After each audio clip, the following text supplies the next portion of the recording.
जय श्री राम। सबको प्रणाम।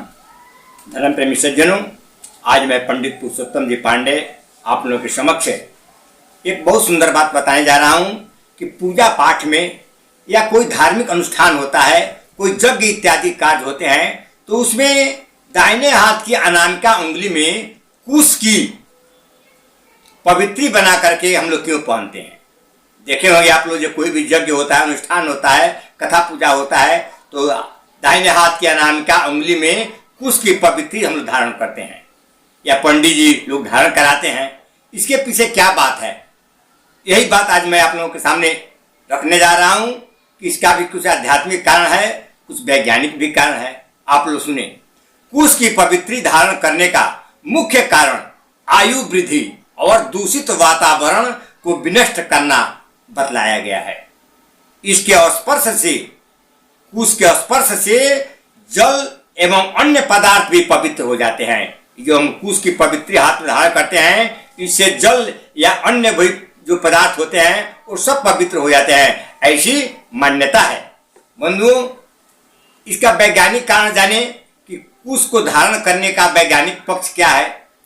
तो कुश जो होता है नॉन कंडक्टर होता है, इसलिए पूजा पाठ, जप, तप, होम आदि करते समय कुश का आसन बिछाया जाता है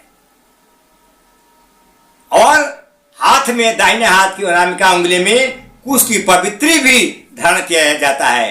जिस प्रकार कुश का आसन बिछाते हैं, इसलिए कि कुश नॉन कंडक्टर होता है, इसलिए पूजा पाठ, जप, होम इत्यादि में कुश का आसन ही बिछाते हैं और पवित्री स्वरूप हाथ की उंगली में पवित्री धारण करते हैं, वो भी कुशी का होता है। इससे बार बार हाथ को इधर उधर करने से या भूमि का स्पर्श करने से या कान स्पर्श करने से या अन्य कोई अंग को स्पर्श करने से संचित जो शक्ति होता है वो अर्थ होकर के पृथ्वी में चला जाता है।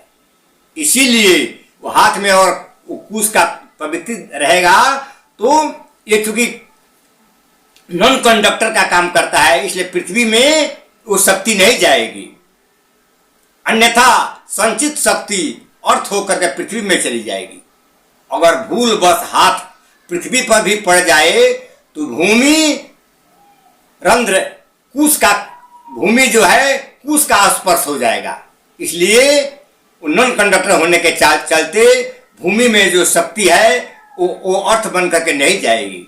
यही वैज्ञानिक कारण है। इसी कारण से हम लोग दाहिने हाथ की अनामिका उंगली में कुश की पवित्री धारण करते हैं और कुश के आसन पर बैठ करके कोई जप तप करते हैं। यही बताकर बंधु मैं अपनी वाणी को विराम देता हूँ। जय श्री राम।